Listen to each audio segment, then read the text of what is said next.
2020년 3월 29일 주일 예배로 하나님 앞에 함께 예배드리겠습니다.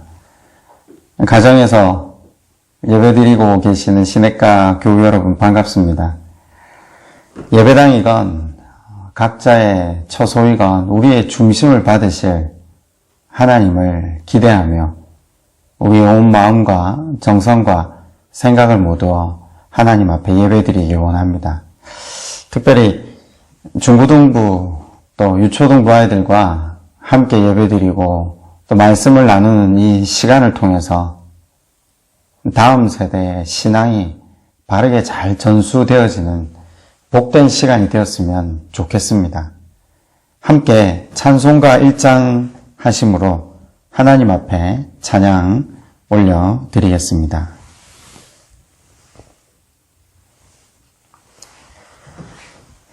만복의 근원 하나님, 온 백성 찬송 드리고 저 천사여 찬송하세. 찬송 성부 성자 성령 아멘.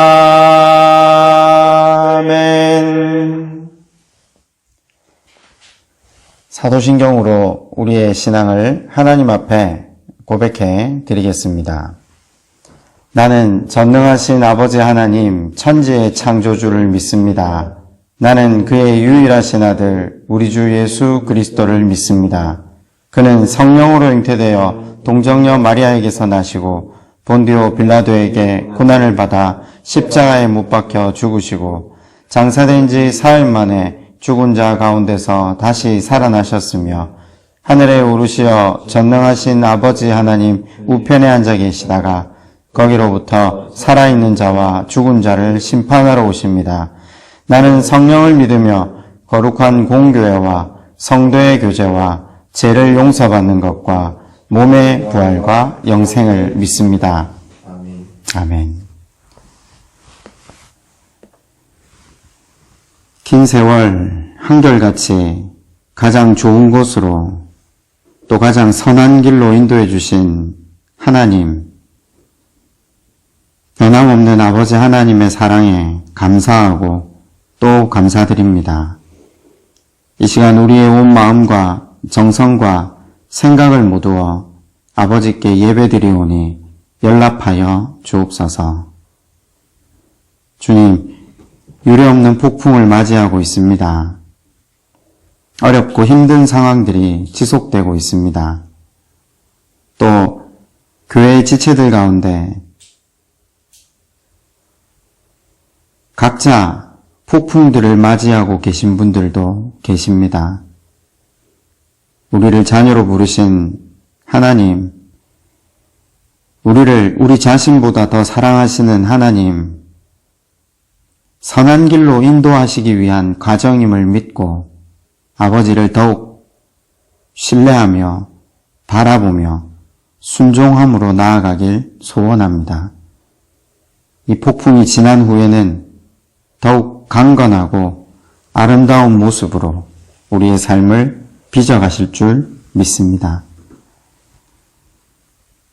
우리 인생을 늘 푸른 초장으로 인도해 주셨던 하나님, 변함없는 하나님을 신뢰하며 시선을 고정시키며 나아가길 간구합니다. 그러나 자주 넘어지고 흔들리는 믿음이 적은 우리입니다. 예배를 드리는 이 시간 주의 성령께서 말씀을 통해 우리의 믿음을 견고히 빚어 주옵소서. 하나님의 선하신 계획을 믿으며 이 시간 말씀 앞에 섭니다. 우리의 심령을 비추어 봅니다. 성령 하나님, 말씀을 통해 아버지께서 우리에게 원하시는 것이 무엇인지를 깨닫는 은혜를 누리게 해 주옵소서. 교회 온 식구들이 가정에서 하나님 앞에 예배드립니다. 특별히 영유아부로 초등부로 또 중고등부 학생들이 이 예배와 또 말씀 나누는 시간을 통해 하나님의 마음을 더 깊이 깨닫는 은혜를 더하여 주옵소서. 예배를 드리는 모든 가정 가운데 성령 하나님 역사하여 주옵소서. 말씀을 전하실 이정혁 목사님께 은혜를 더하여 주옵소서. 예수님의 이름으로 기도드립니다. 아멘. 오늘은 이정혁 목사님 나오셔서 말씀을 전하실 때 은혜로운 시간 되시기를 바랍니다.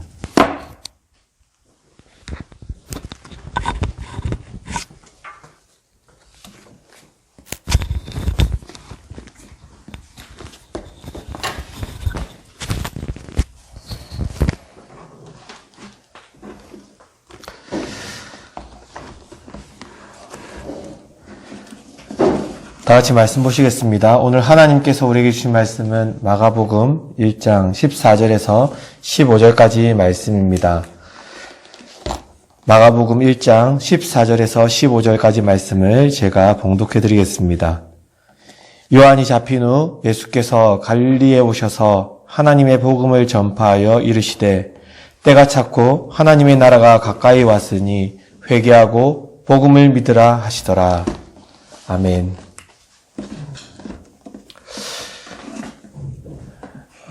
코로나 사태로 인해서 함께 모여 예배하지 못하고 있습니다. 너무나 힘든 시간인 것 같지만 돌아보게 되어지면 이러한 시간을 통하여서 우리의 믿음을 다시금 하나님 앞에서 점검할 수 있는 시간인 것 같습니다. 힘든 가운데 하나님을 붙들며 나아가시길 소망합니다. 특별히 이 코로나 사태 속에서 여러 가지 이야기들이 나옵니다. 힘든 이야기도 있지만 미담도 있고요. 하지만 다른 것보다 우리는 성도로서 교회의 이야기가 계속해서 흘러나오는 것이 못내 아쉽기도 하고 불편한 상황 가운데 있습니다. 여러분, 왜 교회가 하는 일들에 대해서 세상이 여러 가지 딴지를 거는 이야기들을 할까요? 어쩌면 코로나 사태로 인해서 많이 불편한 이야기들이 전해지지만 그 이전에도 이러한 이야기들이 있었습니다. 화가 나기도 하고 짜증도 나지만 생각해보면 그들을 향하여서 그러한 것들을 원망하거나 불평할 수 없습니다. 왜입니까? 교회된 우리가 교회에 대해서, 복음에 대해서 바르게 그들에게 전하지 못하였기 때문에 그렇습니다. 그러하기에 그들이 하는 말들을 보게 되어지면 복음에 관한 것이 아니라 하나님의 말씀에 관한 것이 아니라 그들의 사변적인 것, 그들이 추구하는 것들을 교회에 요구하고 있고 그것에 대해서 또한 교회는 이상하리만큼 민감하게 반응하는 것을 보게 되어집니다. 이번 코로나 사태를 생각하면서 제가 말씀을 전해야 될 순간이 왔는데요.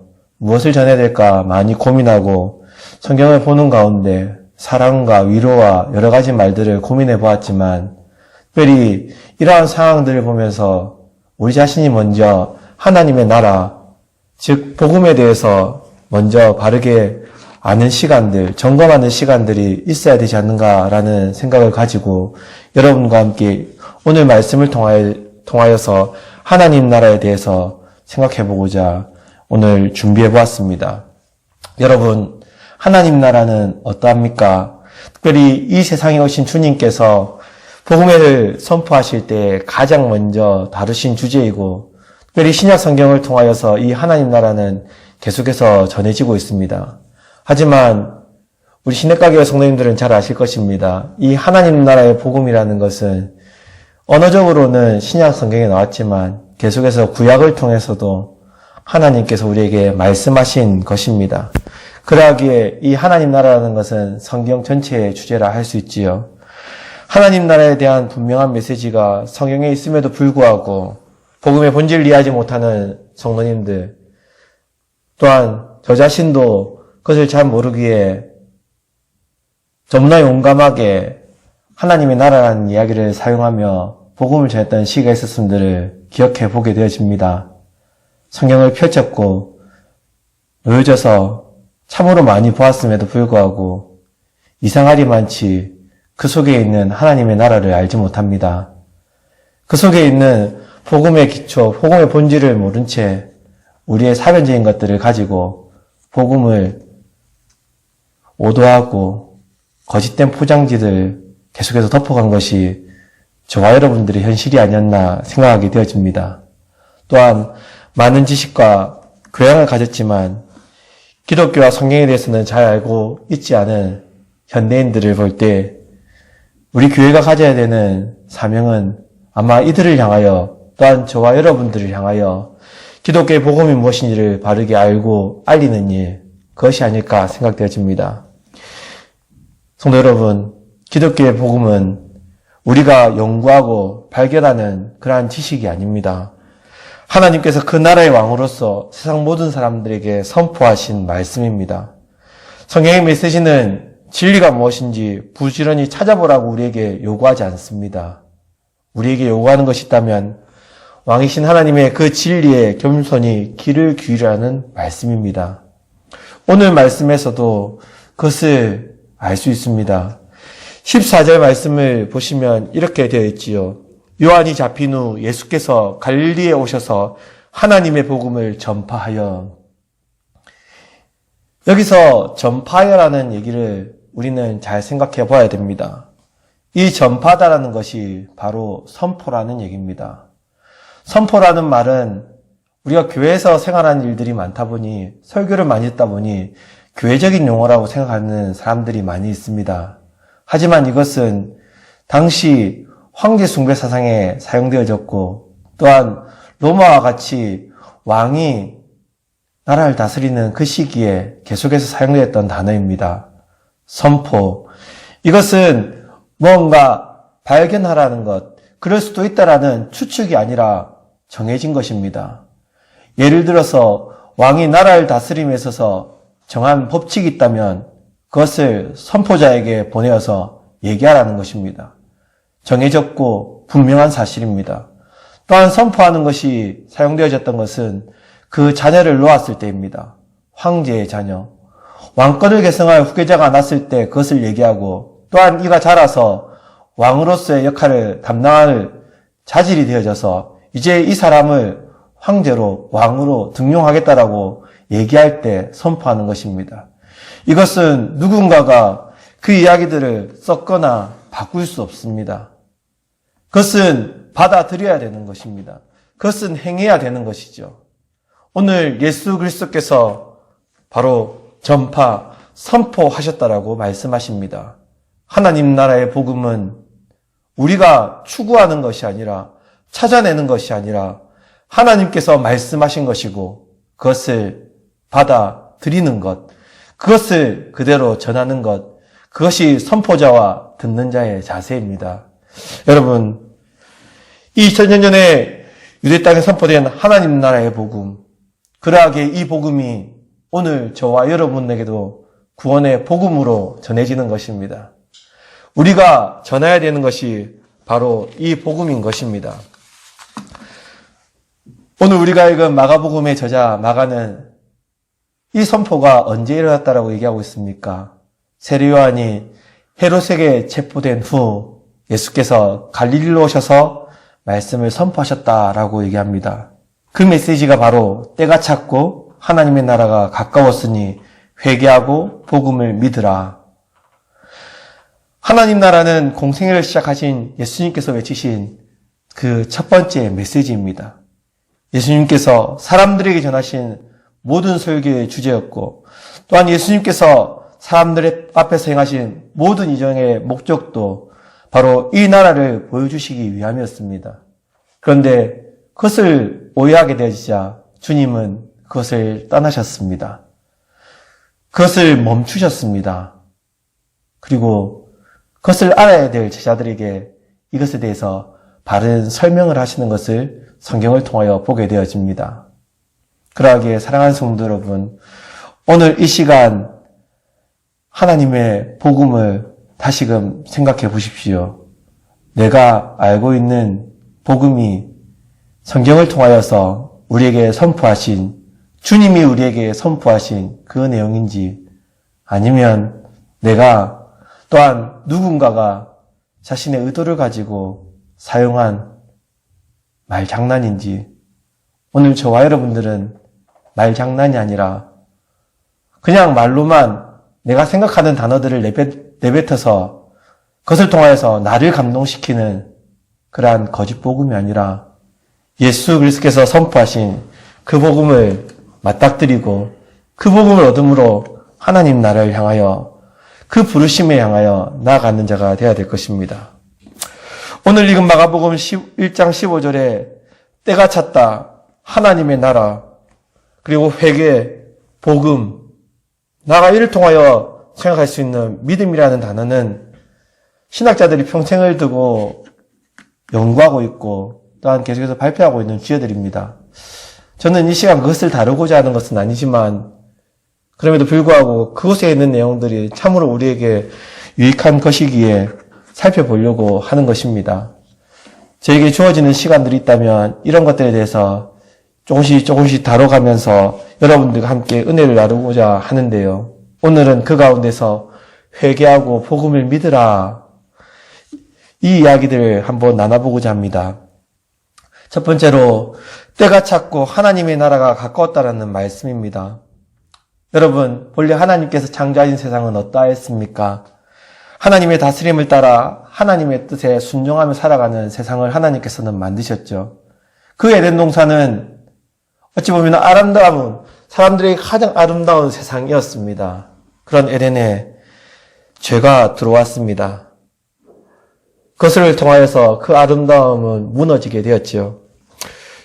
하나님이 주인 되시고 왕 되심을 인정하면서 또한 하나님이 맡기신 아름다운 세상에서 청지기로서 참된 행복을 누리며 살 수 있었지만 하나님의 질서를 거절하고 나아가서는 스스로 하나님처럼 되려고 했던 그 교만 때문에 스스로 주인이 되어지고 왕노릇하고자 했던 그 우리의 교만 때문에 하나님과의 관계가 단절되어졌습니다.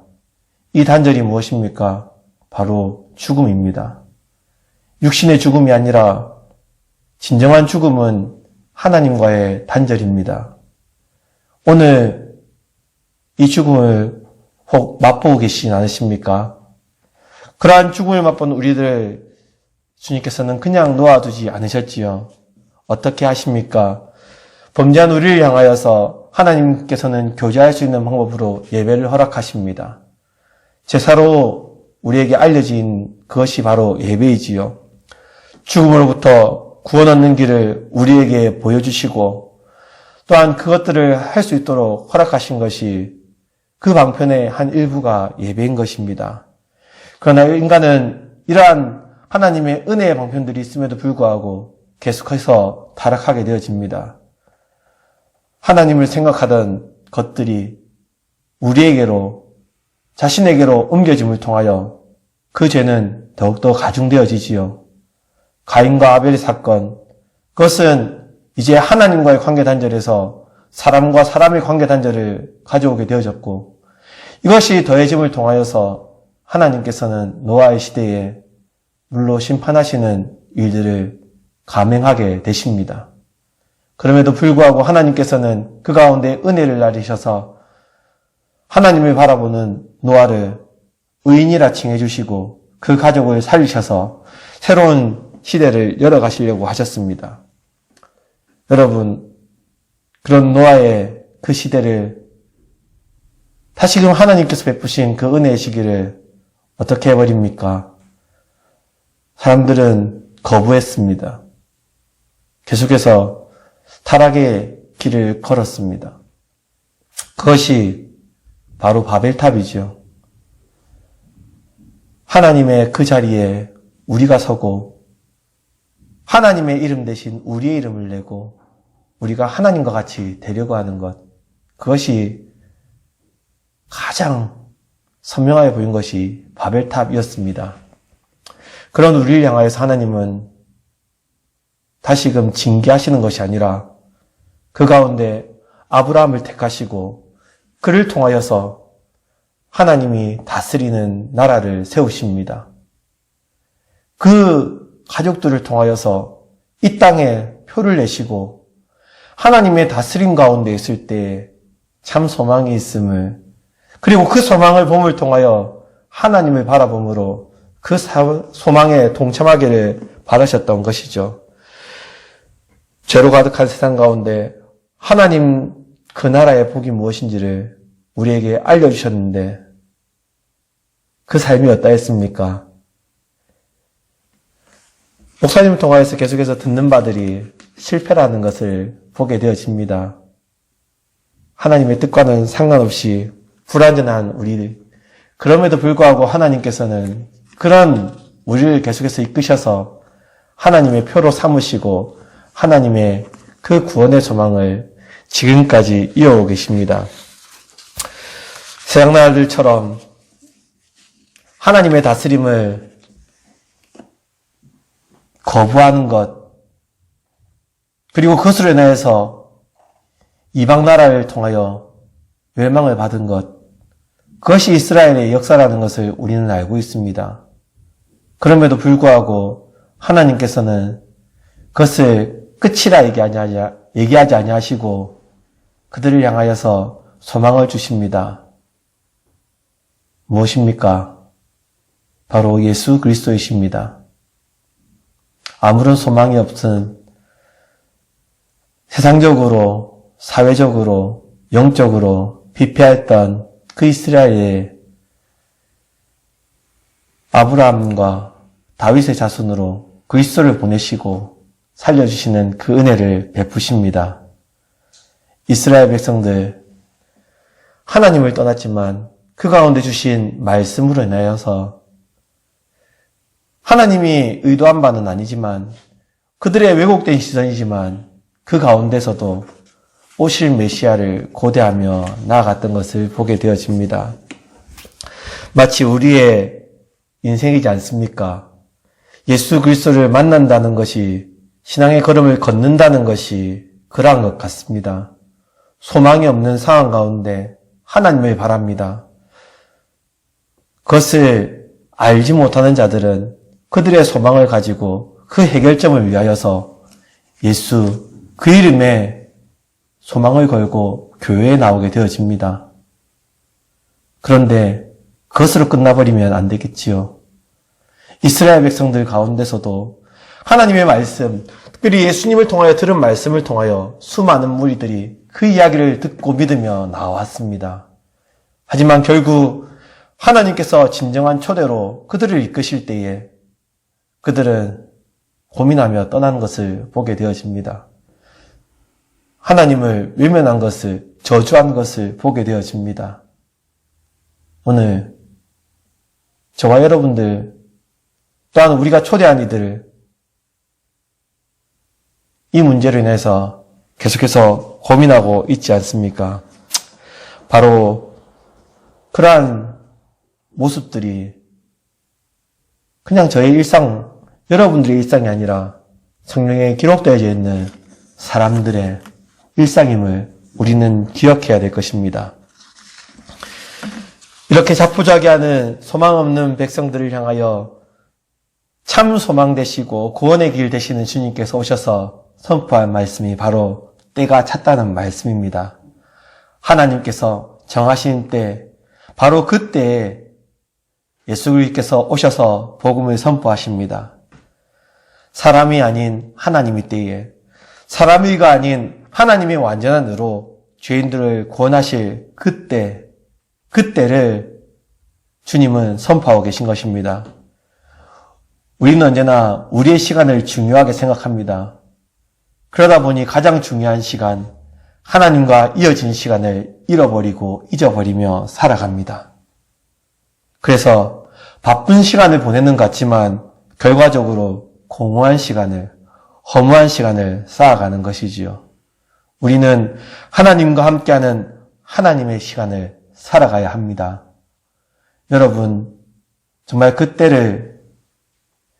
그때가 찼음들을 바라보며 깨달으며 우리의 삶들을 살아가고 있습니까? 그때를 바라보며 그때를 살아가기 위하여서 우리의 시선을 하나님의 그 시선에 맞추고 있는지 우리는 살펴보아야 됩니다. 코로나19로 인하여서 참으로 어려운 시기입니다. 그럼에도 불구하고 하나님께서는 이 때를 통하여서 교회를 향한, 저와 여러분들을 향한 하나님의 뜻을, 하나님의 그 계획하신 들을 이루고하고자 하신 것입니다. 그럼에도 불구하고 이상하게 우리는 우리의 생각, 우리의 시선에 머물러 있기에 언제나 답답한, 그리고 세상을 향하여서 원망과 불평과 또한 교회를 향하여서도 원망과 불평과 여러 가지 요구들을 내어놓는 것 같습니다. 오늘 우리 시내가게 성도님들께서 하나님과 함께 하신다면 이 시간 하나님의 때에 우리에게 주시고자 하는 그 복음의 메시지가 무엇인지 바라볼 수 있었으면 좋겠습니다. 일상 가운데서 주시는 말씀과 여러분들께서 펴시는 말씀 가운데 하나님이 주시는 나를 향한, 교회를 향한, 또한 나를 통하여서 세상을 향하여 주시는 하나님의 뜻을 발견하시고 전함을 통하여 공허하고 허무한 시간이 아니라 하나님의 은혜에, 하나님의 위로하심과 평안과 기쁨이 주어지는 이 시기가 되었으면 좋겠습니다. 하나님의 나라가 가까웠다는 주님의 외침은 예수님의 길잡이였던 세례 요한도 외쳤던 말씀이었습니다. 하나님의 나라의 왕이신 그리스도께서 세상에 오셨을 때 그 나라는 주님과 함께 세상에서 시작되었습니다. 그러나 그 나라는 세상처럼, 그 세상의 나라처럼 물리적인 영토를 가진 나라가 아니었습니다. 보이지 않는 나라였습니다. 하나님의 다스림이 행해지는 모든 삶의 영역에서 나타나는 나라입니다. 2000년 전에 가까웠다고 하신 그 나라는 가까이에 왔다라는 것이 아니라 실제적으로는 그 사이에 머물러 있었다라는 의미를 가지고 있습니다. 저와 여러분들 사이에, 저와 여러분들이 살고 있는 이 땅 가운데 와 있다라는 것이죠. 여러분, 가까이 와 있는 하나님 나라, 그 나라에 살고 계십니까? 예수께서 오셔서 십자가를 지심으로 열어놓은 이 하나님 나라의 문, 그 문은 2000년이 지난 지금도 닫히지 않고 열려 있습니다. 왜입니까? 지금도 저와 여러분들을 그 나라로 불러들이기 원하시는 주님의 마음이 있기 때문에 그런 것이죠. 나 같은 죄인이 길과 생명이신 예수 그리스도를 통해서 그 나라로 들어갈 수 있는 은혜를 얻을 수 있도록 하시고자 그 문을 닫지 아니하시고 지금도 열어놓으시며 이처럼 하나님 말씀을 통하여서 그 복음으로 인하여서 들어갈 수 있도록 허락하신 것입니다. 여러분, 이 복음을 받으셨습니까? 이 복음으로 인하여서 지금 주님의 나라에 들어간다. 그 은혜로 인하여서 감격하고 그 은혜의 감격을 전하고 계십니까? 혹 우리는 세상의 가치관들을, 세상의 문화를 인정해야지만 세상에서 살 수 있고 복음을 전할 수 있고 교회가 존속할 수 있다라고 그렇게 생각하고 있지는 않은지 모르겠습니다. 주님께서는 그것이 아니라 오직 복음으로만 가능하다라고 말씀하십니다. 오늘 성도가, 교회가 이것을 잃어버려서 세상을 향하여서 그들의 기준과 그들의 생각들로 비판을 받으며 나아가고 있지는 않습니까? 나아가서는 그것 때문에 교회가 싸우고 분열되어지고 더 열심을 내야 된다. 서로를 향하여서 옥죄이거나 힘들게 만드는 짐을, 세상의 짐을, 사람의 짐을 지우고 있지는 않습니까? 오늘 저와 여러분들 가운데 하나님의 이 은혜의 복음을 인하여서 진정한 자유를 누리게 되시길 소망합니다. 두 번째 주님이 전하신 말씀은 회개하고 복음을 믿으라였습니다. 말씀의 제목이었죠. 우리에게 가까이 와 있는 하나님 나라에 들어간다는 것은 무슨 의미일까요? 바로 하나님의 백성, 하나님의 자녀가 된다라는 그런 말입니다. 성경이 말씀하는 구원이 바로 이것이지요. 그런데 그 나라에 들어가기 위해서는 선제 조건이 있습니다. 구원은 회개하고 주께서 선포하신 복음을 믿는 것이다. 이것이 바로 주님께서 말씀하신 것입니다. 15절 말씀 다시 한번 읽어보실까요? 이르시되 때가 찼고 하나님의 나라가 가까이 왔으니 회개하고 복음을 믿으라 하시더라. 전에는 내가 주인이었고 왕이 되어서 나의 왕국을 세우려고 했습니다. 아니요, 어쩌면 지금도 세상이 아닌 교회 안에서 나의 왕국을 세우기 위해서 부단히 노력하고 때로는 그것 때문에 논쟁을 펼치기도 하고 있지 않습니까? 목사와의 논쟁, 직분자들과의 논쟁, 그리고 성도들과의 논쟁. 이 모든 것 가운데 정말 주님께서 세우시고자 하는 하나님의 나라, 주님께서 우리에게 가르쳐 주신 하나님 나라를 세우기 위한 논쟁이었는지 그 요소들을 한번 생각해 보십시오. 나의 왕국을 세우며 살아갔던 우리들이 이제 그리스도께서 나의 주와 왕이 되심을 인정하고 하나님께서 원하시는 그 나라의 질서를 따라 순종하며 살아가기로 결단하는 것, 그것이 바로 우리의 믿음입니다. 회개는 무엇입니까? 삶의 전환입니다. 전혀 다른 방식의 삶을 선택하는 것이지요. 세상이냐 하나님의 나라냐, 세상이냐 예수 그리스도냐, 이둘 중 하나를 선택해야 되는 것이 바로 우리에게 주어져 있는 회개의 삶의 본질입니다. 세상을 버리고 예수 그리스도를 택하여 주님과 함께 새로운 삶을 시작하는 것, 이것이 회개라는 것이죠. 수많은 사람들이 그냥 죄를 고백하는 것이다 라는 말을 함을 통하여 우리가 생각하는 도덕과 윤리적인 잘못들, 마음에 거리끼는 것들을 얘기하는 것이 우리는 회개라 그렇게 착각했습니다. 하지만 성경을 보십시오.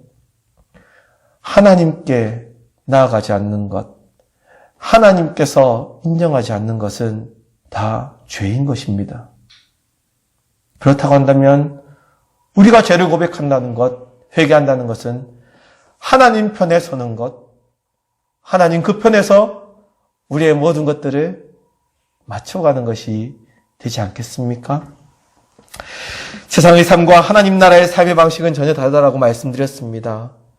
그냥 세상의 길을 가다가 하나님을 향한 길을 걷는다는 것이 그저 옆에 있는, 함께 길을 가다가 옆에 있는 길로 살짝 빠진다, 곁길로 가는 것이 아니라는 것을 우리는 알아야 됩니다. 회개한다는 것, 주님의 길을 간다는 것은 그것에서 멈추고 방향을 전환하는 것입니다. 세상과 하나님의 나라 그 길을 동시에 갈 수 있다라고 얘기하는 이들도 있습니다. 양다리를 걸친다는 것이죠. 여러분 정말 가능할까요? 그렇지 않습니다. 양쪽 모두를 붙들고 간다는 것은 한마디로 죽음입니다. 그 갭이 커지면 커질수록 더 이상 뻗을 수 없는 우리의 다리는 찢어지게 될 것입니다. 성도 여러분, 그냥 약간의 궤도를 수정하면 되는 것이 아니라 회개한다는 것은, 주님의 길을 간다는 것은 방향을 전환하는 것입니다. 전적으로 새로운 삶을 시작하는 것이죠. 보라, 새 것이 되었다라는 것은, 새로운 피조물이 되었다는 것은 바로 그러한 의미입니다. 오늘 저와 여러분들의 회개의 태도는 어떨까요? 회개 없이 믿음이 없음을 우리는 알아야 됩니다. 과거의 삶에 대한 뉘우침이나 깨달음에 머무는 것이 아니라 나의 참 구원이며 생명이신 예수 그리스도께 완전히 돌아서는 것이 회개임을 들었는데 이제 여러분들 고민하셔야 됩니다. 누군가 얘기를 나누고 이해하고 받아들이는 것이 아니라 이제 우리가 해야 되는 것은 하나님 앞에서 나의 삶을 돌아보고 고민하며 결단하고 나아가야 됩니다. 주님이 보여주신 참 생명의 길로 들어서서 주님과 함께 걷는 삶을 사는 것. 회개는 했는데 예수 그리스도를 주인 삼아 새롭게 변하지 않고 여전히 과거의 방식에 매인 그것은 회개가 아니요. 또한 예수 그리스도를 구주로 믿는 믿음이 아니라는 것을 우리는 다시 한번 생각해 보아야 된다는 말씀입니다. 그러기에 회개한 것에는 결단이 따르는 것 같습니다. 구원의 길, 하나님 나라를 향할 길은 오직 예수 그리스도. 내가 곧 길이요 진리요 생명이니 나로 말미암지 않고는 아버지께로 올 자가 없다라는 이 말씀을 우리가 알매도 불구하고 우리의 삶 가운데 그것을 믿고 나가는 것이 없다면,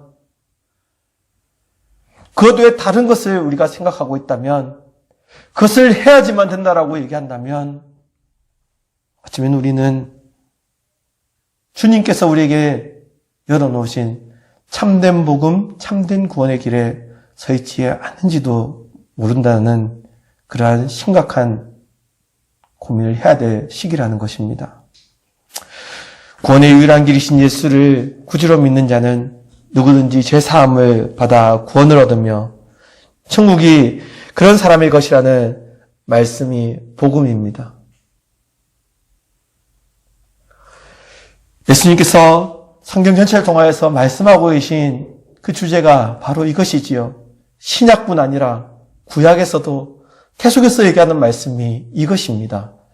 이 이야기를 신약에서 하시기 위하여서 구약을 통하여서 계속해서 이것을 설명하고 계신 것이죠.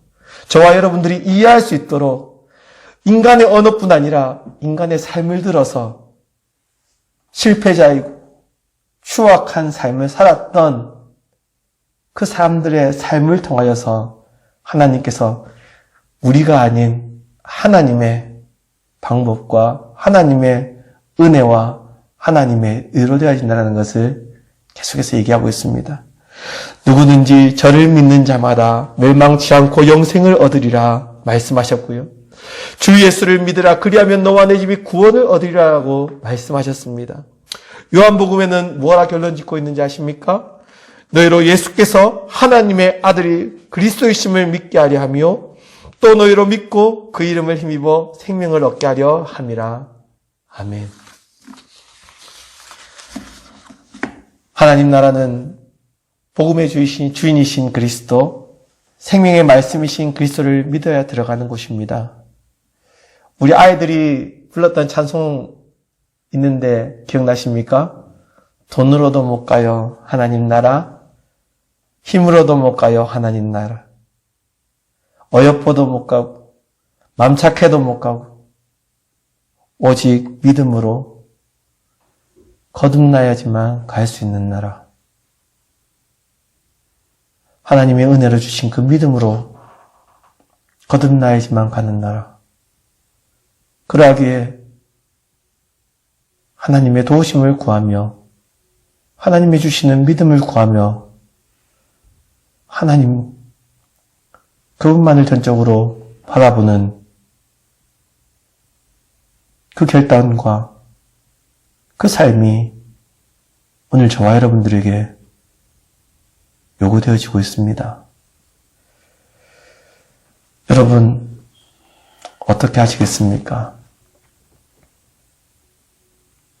수많은 사람들이 그럼에도 불구하고 이런 얘기들을 하게 되어집니다. 세상 나라들 여행을 갈 때도 비자가 필요한 나라들 있지요. 또한 유학을 간다든지 직장 때문에 때로는 그것으로 이민을 가기 위해서 할 때에도 참 많은 조건들이 있지요. 점점 까다로워지고 있고 특별히 코로나 사태로 인해서 이제는 여행 간다는 것 자체가 너무나 힘든 시기입니다. 그렇다 보니 그냥 일반 나라를 가는데도 이렇게 까다로운 조건들이 있는데 영광스러운 하나님 나라 갈 때는 그것에 들어가는 그 조건이 얼마나 까다로울까라는 그러한 생각들 너무나 상식적인 것 같습니다. 저도 그렇게 생각했습니다.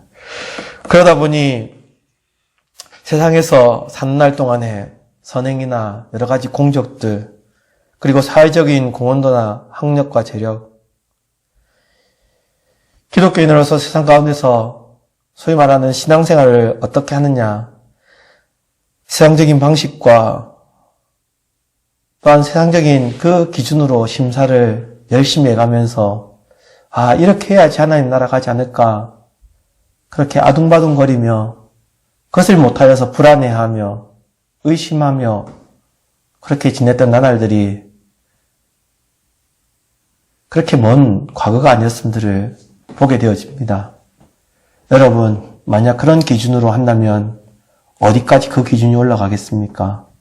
여러분들은 그 기준에 맞추어서 얼마나 멋진 아름다운 삶들을 살아가셨습니까? 정말 하나님이 아니라 사람들의 시선을 통하여서라도 그것을 평가해 본다면 여러분들은 몇 점을 받으실 수 있을까요? 우리는 그 나라에 들어가기 위한 합당한 기준을 채워가기 위해서 수많은 조건들을 내세우고 그것이 맞다 아니다를 따지며 살아가고 있습니다. 그 때문에 세상이 아닌 교회 안에서도 수많은 갈등을 빚고 이것 때문에 교회들이 갈라서거나 이것 때문에 사람들이 서로를 판단하고 싸움으로 인하여서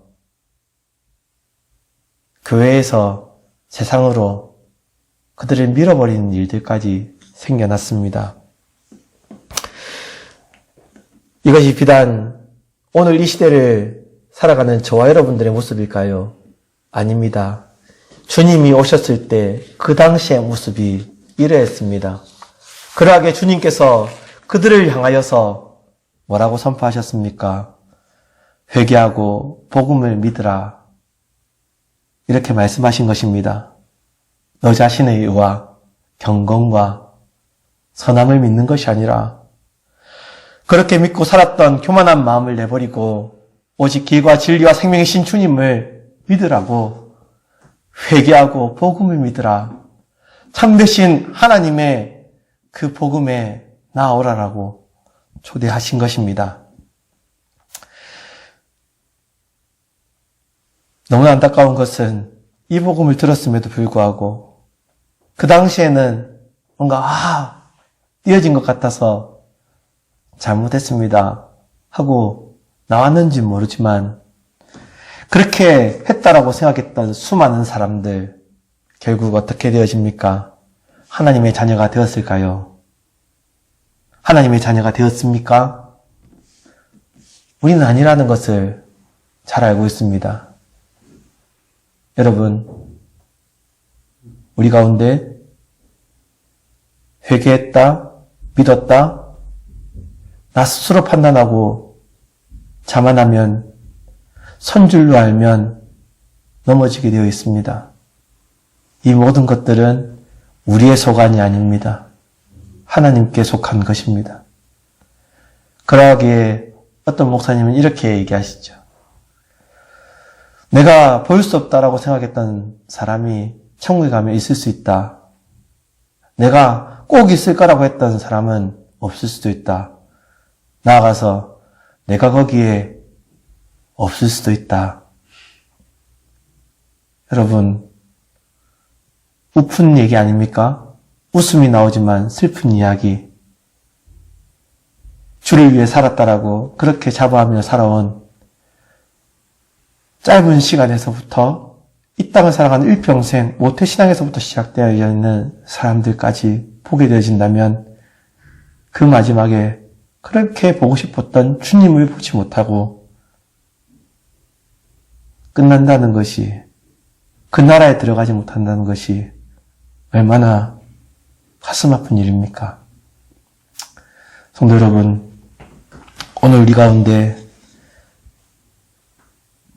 이러한 거짓된 복음을 버리고 오직 주님을 바라봄으로 그 은혜로 인하여서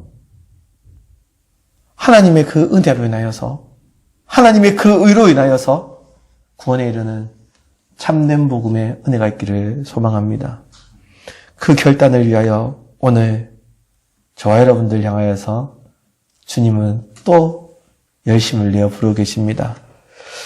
오늘 읽은 말씀 그 다음에 나오는 내용을 보게 되어지면 예수께서 갈릴리에서 제자들을 부르시는 내용입니다. 예수님이 공생애를 시작하면서 하나님 나라를 선포하셨습니다. 그리고 그 말씀을 듣고 나온 자들 가운데 그 시작에 제자들을 두셨습니다. 잘 알다시피 베드로와 안드레를 부르셨고 야고보와 요한을 부르시죠. 그들에게 공통점은 무엇이었습니까? 어부였는데 그들이 가지고 있던 모든 것들을 버려두고 쫓았다라는 내용입니다. 여러분, 이 이야기를 통하여서 어떤 분들은 하나님을 따른다는 것, 예수 그리스도를 믿는다는 것은 내 모든 것들, 내 소유를 버려야 된다. 이것이 조금 와전되어져서 청빈론 이런 이야기들이 있었지요. 정말 그런 내용입니까? 또한 어떤 분들은 그 삶들이 참으로 의미 없는 삶이었다라고 그렇게 얘기하고 또 전하시는 분들도 계십니다. 그들이 범죄를 했습니까? 그들의 삶이 헛된 것이었습니까? 저는 그렇지 않다라고 생각합니다. 하나님께서 이 땅에 나게 하셨고 그 삶을 살도록 허락하셨습니다. 그것은 헛된 삶이 아니었습니다. 그럼에도 불구하고 그들을 부르시어 그들이 그 모든 것들을 내려놓고 오게 하는 이 파격적인 사건을 먼저 기록하신 이유, 마가를 통하여서 기록하게 하신 이유가 어디에 있습니까? 하나님 나라, 그 나라를 살아간다는 것은 지금까지 내가 믿고 의지했던 나의 삶, 나의 능력, 나의 터전들, 그 모든 것들이 아니라 그 모든 것들을 내려놓고 주님만으로 인하여서 살아가는 것이라는 것을 우리에게 말씀하기 위해서입니다.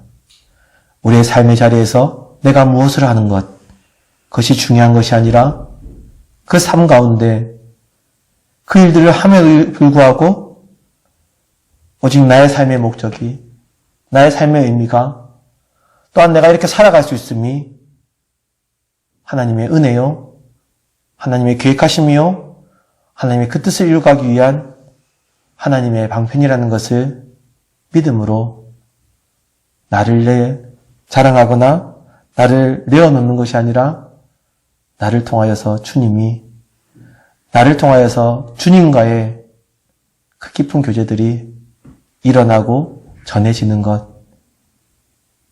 그것이라는 것을 우리에게 알려주시기 위해서 그 모든 것들을 내려놓았던 제자들의 삶을 우리에게 보여주고 계신 것입니다.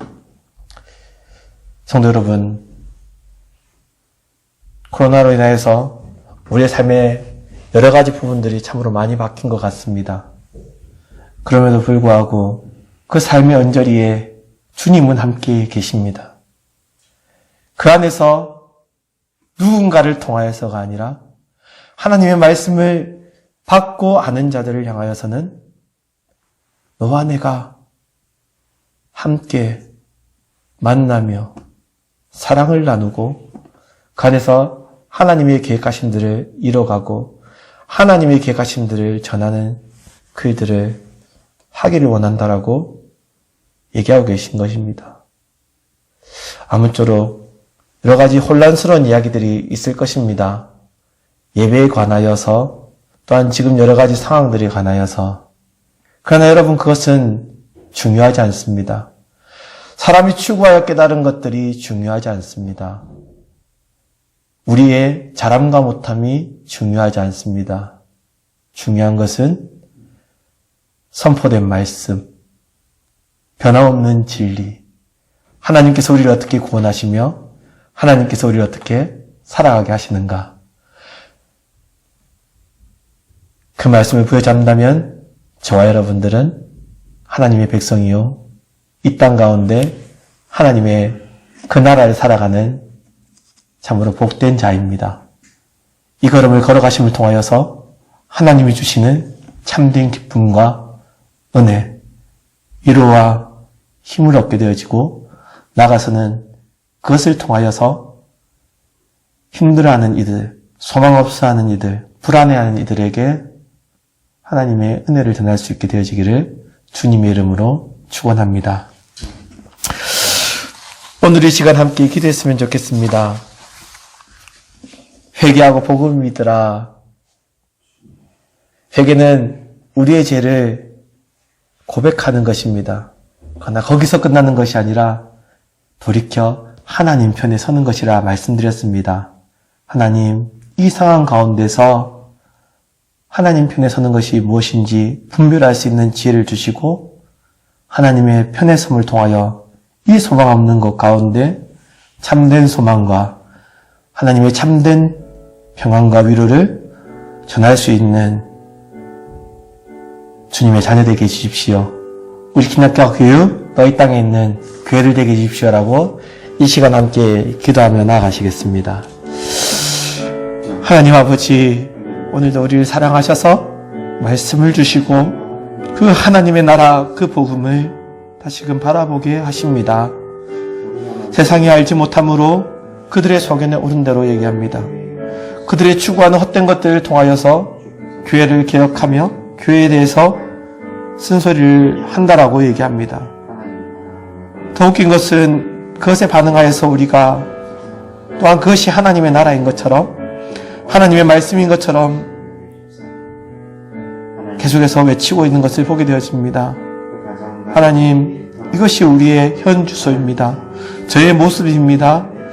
하나님, 이런 저희들을 주님께서 또한 긍휼히 여기셔서 그럼에도 불구하고 하나님을 알게 하시고 다시금 복음 앞에 하나님의 그 선포하신 말씀 앞에 섬을 통하여 하나님께 소망 두고 하나님께 아버지 하나님 우리의 삶들을 시선들을 맞추시도록 허락하십니다. 하나님 도와주셔서 이 시기에 다시금 여호와께로 돌아가게 하여 주시옵소서. 우리 시선을 주님께로 다시금 돌이키게 하여 주시옵소서. 그 선자리에서 하나님을 목적 삼고 살아가기 위해서 고민하는 저희 손을 되게 하셔서 이 땅 가운데 있는 불안 가운데 이 땅 가운데 소망 없음 가운데 참 소망 참 평안을 전하는 하나님의 자녀의 삶 살게 하여 주시옵소서. 하나님 주신 말씀을 통하여서 하나님의 뜻을 알게 하시고 또한 그 뜻을 알았을 때에 우리가 멈추며 나가서는 돌이켜 하나님의 방향으로 그 걸음을 돌아갈 수 있는 그 걸음을 걸어갈 수 있는 자가 될 수 있도록 지혜를 능력을 허락하여 주십시오. 불안한 우리 마음 잡아주시고 그 결단의 걸음을 걸을 때에 아버지 하나님 지금은 알 수 없지만 돌아보아 어느 날 이것이 참으로 하나님의 계획하심이요 하나님의 은혜였음을 알게 되어지는 저희가 될 수 있도록 그것을 깨닫는 시기가 너무 멀리 있지 않도록 아버지 하나님 도와주시옵소서. 우리 주님의 뜻을 알지 못하기에 다시금 간구합니다.